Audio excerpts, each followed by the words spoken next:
once upon a time, there was this, fierce degree of competition and rivalry.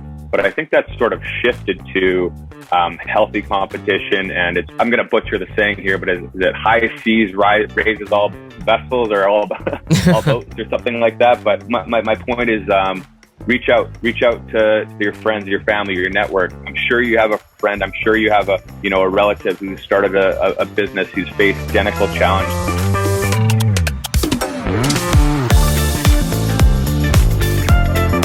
We're back on The Obsessed Marketer for a small business spotlight, and today we got Brandon McKeachie, Bamba Vodka. Brandon, what's going on today?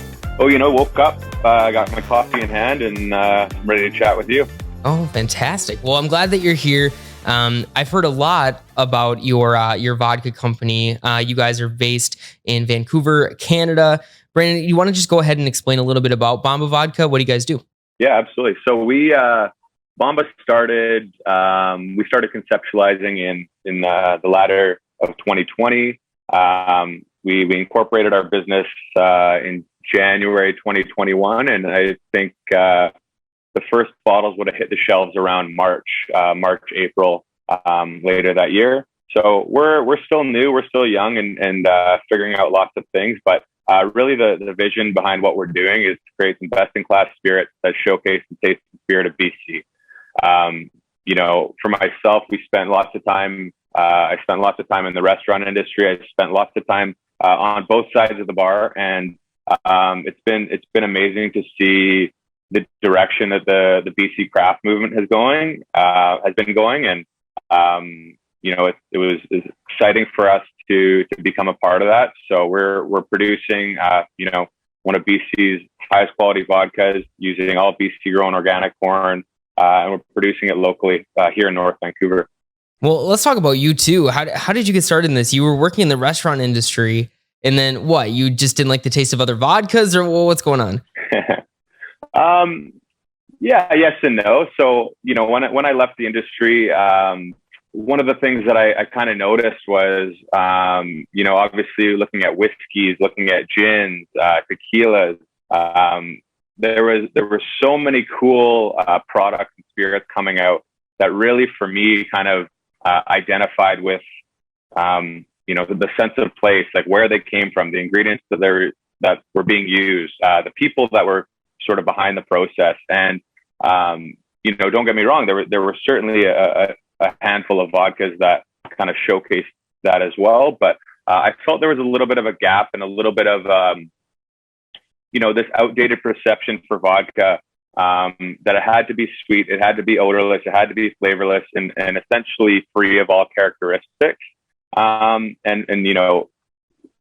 be honest with you, I was actually a bourbon drinker. I still am a bourbon drinker, and I thought that one of the beautiful things that you get from a nice bourbon is that textural element. It sits on the palate, it warms you up, has that sort of subtle sweetness.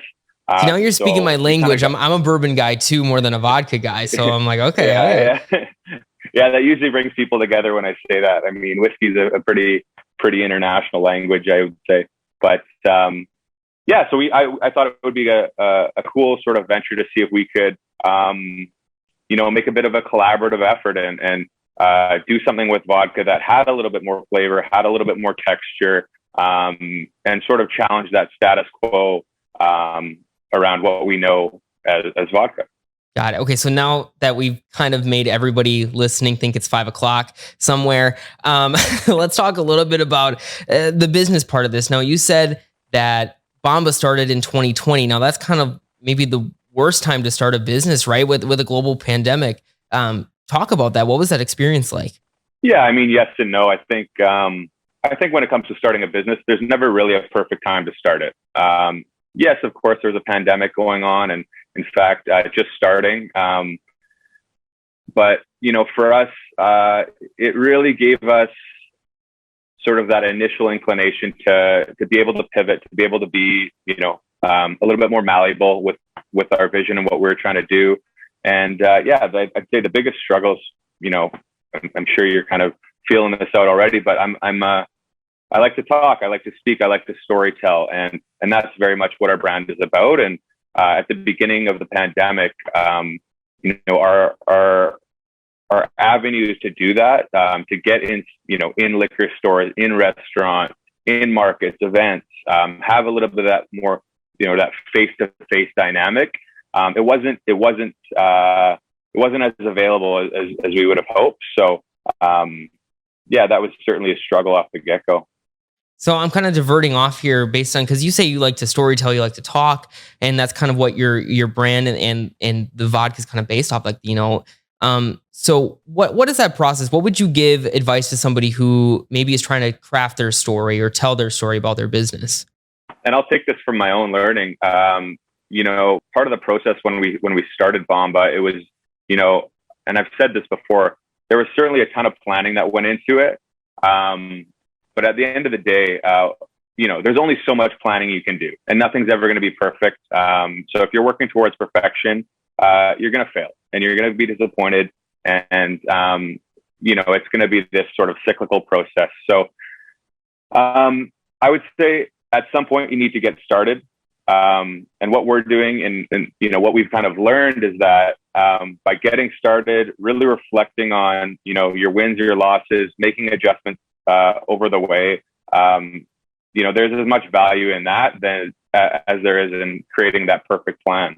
So speaking of the plan and everything like that, you've had to probably come through a lot of challenges, and right, you were talking about that you need to fail and that it's going to happen. What are some things that you kind of had to deal with since growing the company? I would say to any entrepreneur, it's going to be probably more expensive than you thought. So maybe throw a little bit of a pad into the budget. One of the things that I've been lucky to have is great people around me, and whether they're involved in the business directly or whether it's that support network, you can kind of go crazy, bouncing ideas off yourself, second guessing things, and again striving towards perfection. So being able to surround yourself with a great team, being able to share your vision with that team, and really actually have an understanding as to what you are working towards. What is that vision? How are you getting there? And ensuring that you have some great accountability from the people around you. So British Columbia, where you guys are, had a little bit of a natural disaster. What did that happen last year? A flooding? Yeah. It's been sort of over the spring. Yeah. How did that affect you guys? I'm sure it did.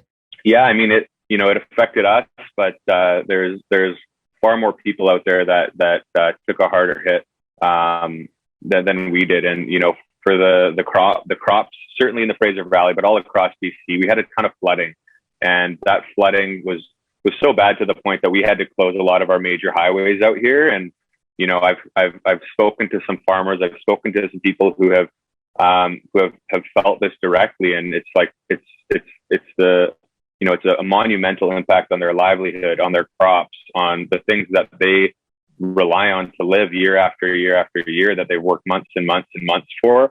So we've seen, even corn in the Fraser Valley, a lot of these farms haven't even got their yearly stock up. And, on our end, I would say that the biggest hit has been the cost, of course, and the supply chain. But that's nothing new when it comes to the pandemic. So, for us, yeah, it's been a little bit of trying to navigate and ensure that the numbers make sense. But it's, at the end of the day, I think it's important and kind of going back to your last question, it's really important to understand where you can and you can't make sacrifices. So for us, the holy grail and the number one thing that we sort of rely on is having an incredible product made from high quality ingredients. And so we know, and we knew that that's something that we will absolutely not sacrifice. So yes, absolutely. The cost of corn has skyrocketed.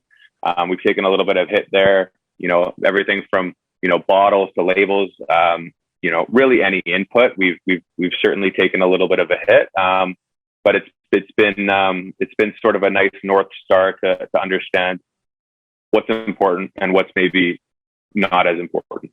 How do you deal with changes like that and adjusting with your team? How does that kind of look like? Yeah, it's lots of back and forth with suppliers. I think the nice thing about our industry and the partners that we work with is that, we have a lot of sort of established relationships when it comes to our suppliers, when it comes to the farmers that we work with. And, that certainly goes a long way, right? It is definitely a collaborative effort. And I think that's recognized on both sides of the coin. So it's lots of back and forth, I would say. Going past, working with the team and everything. So you're distributed, pretty much around the Vancouver area, right? What does that kind of distribution process look like, and how do you kind of make those connections? A big focus for us was starting with our own distribution, and down the road, and how you sort of, the businesses that look to scale internationally. Yes, of course, you'll need to find a bigger distributor at some point, but we thought it was of heavy importance to actually start with our own distribution. So number one, we can understand the logistics behind it to a greater degree. But more importantly than that, to actually have those great conversations with our restaurants, our liquor stores, our stock keys, any accounts that are taking us on. As I mentioned before, our business runs on feedback and adjusting. So being able to talk to the liquor store owner and say, hey, how's it going? What's selling? What's not? Is there something we can do to support you? Are we doing tastings? What have you heard in terms of feedback, pricing? So really getting a good pulse on that has been imperative to the start of our business here. So you say being very communicative is probably very important, especially in like what you guys are doing. Oh, absolutely. And for me as well, coming from that restaurant industry, I've worked with a number of agents and reps, and as I said before, it's a collaborative effort, right? They want to, of course, people around here, they want to support local. They want to be able to tell your story and help you out. But it's our job as well to make sure that product is moving, that we're helping, storytell, we're helping brand, we're helping push people into those stores, into those restaurants, sharing about that brand new cocktail down the street or what have you. So I think, just really focusing on the relationship side of things has been a big win. Well, okay. Speaking of big wins, we'll kind of shift to something more positive. Bamba Vodka recently won a pretty big award, right? So talk about that. Yeah. So we a few months ago we entered the San Francisco World Spirits Competition. And we had really no expectations. It's the first competition that we've entered, and certainly the first international spirits competition we've entered. And we were lucky enough to be awarded a silver medal. So, for us, actually just read an article in Forbes magazine, that they published saying that the San Fran World Spirits Competition is now officially the largest spirits competition in the world. So it was definitely a nice piece of validation to be, recognized amongst some of the best. We'll close this out here with one last question too. Since we, sharing your story and your successes with our small business owner listeners, what would you say to the listener out there who maybe have started a business during the pandemic, or maybe they're struggling with similar issues like supply shortages or rising costs and stuff like that? What advice would you give to them? Yeah, I would say the biggest piece of advice would be, don't put everything on your own shoulders. The nice thing about the pandemic is I think there's been more businesses, more small businesses, more entrepreneurs created than ever before. And, we live in a time when, once upon a time there was this, fierce degree of competition and rivalry. But I think that's sort of shifted to healthy competition. And it's one of those things where, I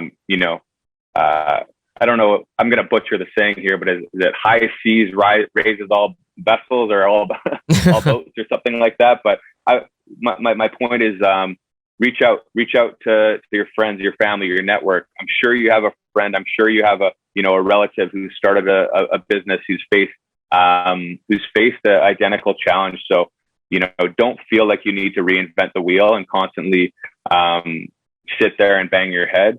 I'm sure if you're dealing with something, someone else has dealt with something, and I'm sure that they're more than willing to help. So yeah, surround yourself with great people, and sort of be able to really bite down on that pride bone and be okay with asking for help. Ask for help, and it's not as cutthroat as you think it is out there. There you go. That's right. Brandon, where can they find Bamba Vodka online, or where can they find it in a bar, retail store? What's going on? Yeah, as of right now, as you mentioned, we're mainly focused in the greater Vancouver area. Have a few locations in the Okanagan as well. So, in North Vancouver, a few of our local stores are The Gull at Park and Tilford, Hager's on West First, the Lynn Valley Liquor Shop up on Mountain Highway and Lynn Valley Road. We're in a handful of the Earl's restaurants, Vidge's restaurant on Cambie. If you haven't been, some of the best Indian food out there.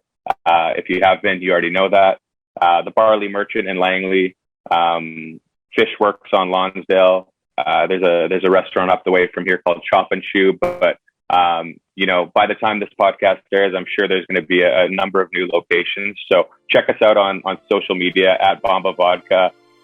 Or online, BambaVodka.com, because we're always updating and you know, putting out some more stuff that's going to get you excited. So for our Canadian listeners, you guys are very much in luck. You can try this, and if you're not, well, it'll come soon, probably. Hey, you got to bring it to the States. That's right. And for our American listeners, the nice thing is that we are working on you know, dealing with an importer, and you know, I would say you're not going to have to hold your breath for too long. All right, and we'll keep you posted in the show notes of the podcast as well if that ever changes. But Brandon, thank you so much for sharing your story of Bamba and kind of enlightening the small business owner listeners out there. Thank you so much. Awesome. Thanks so much for having us. Yeah, thank you. Reach out to us at viralsolutions.net for a free marketing audit or a free consultation. We'll look at all aspects of your business top to bottom, let you know what you're doing well, and maybe what could use a little work. Again, that's free at viralsolutions.net. Thanks for listening to The Obsessed Marketer. Subscribe to the podcast wherever you listen, and we'll see you next week.